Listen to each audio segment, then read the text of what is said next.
ماتشين ب4 مليون دولار، ماتشين ب 80% من حل مشاكل الزمالك. الزمالك عليه ديون 6 وشويه، ماتشين دول تكسبهم تاخد الكونفدراليه باربعه، تدفعهم يبقى عليك حاجات بسيطه، حاجات تدفع. انت وارد ما تلعبش افريقيا لو خدت الدوري، لو اصل انت لو انت ما خدتش الكونفدراليه وخدت ال4 مليون ما تقنعنيش ان انا لو ربنا كرمني بالدوري هعرف العب افريقيا. ما هو انا مش هيبقى معايا 6 مليون عشان ادفعهم عشان اعرف العب افريقيا. فانت واصله لك؟ فالماتشين دول لازم نموت نفسينا، ما فيهاش يا صاحبي. خلاص انت بص طالع عينك طول الموسم، حرفيا اللعيبه عملت كل حاجه تقدر تعملها طول الموسم بجد. يعني ما يعني انا مش عايز اقول لك ان انت لو ما خدتش حاجه انا برضه عمري ما هزعل، عمري ما هتضايق من الرجاله دي. الرجاله اللي ما في يا جدعان انت ما عندكش بدله، الموضوع صعب قوي. اللعيبه دي هي اللي بتشوفها كل ماتش، والتبديلات انت حافظ مين هينزل مكان مين وفين هيعمل ايه طول الموسم. الناس دي بجد من بدايه الموسم من شهر 8 لحد النهارده هم بيجروا، مفيش بريك، مفيش راحه زي بقيه الفرق اللي عندها بديل بره كويس وبينزل يريح اللي عندك ده شويه. مع انت لما بتتصاب ربنا كرمك بس انك طلعت شويه ناشئين كانوا عندك كويسين، ده يعني عشان ربنا والله العظيم هم اللي وطلعوا كويسين فافادوك وخلوك تمشي شويه.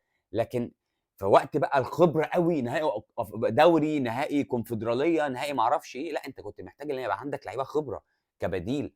واحد زي خوان ده يعني الله اعلم هيعمل ايه الماتشين الجايين دول. يعني احنا مش عارف، انا مش عارف اقول لك ايه، مش عارف هيعمل ايه. هيلعب عدي مكانه، ينزل ناصر مهاجم. ناصر اصلا هو بيطلعه كل شوط، انا برده مش قادر افهم هو وارد يتصاب عنده مشكله، مش قادر افهم ايه برده بيطلعه ليه، ولا هو عشان سيء الفتره اللي فاتت، فمش عارف. بس الموضوع يا جدعان الماتشين لازم نموت نفسنا فيهم، ده اللي انا عارفه، ده اللي انا فاهمه، اللي انا الماتشين دول اموت نفسي.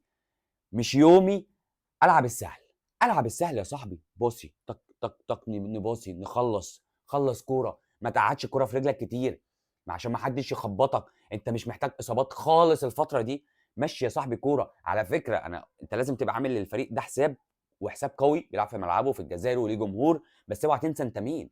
هو مرعوب منك، هو شايف انك الاول الدوري المصري ومعاك بيراميدز ومعاك اهلي، فهو برضه مرعوب منك، عامل لك مليون حساب، عارف هو بيلاعب مين. فانت لازم تبقى نازل عندك ثقه في نفسك، عامل له حساب، بس انا عندي ثقه في نفسي.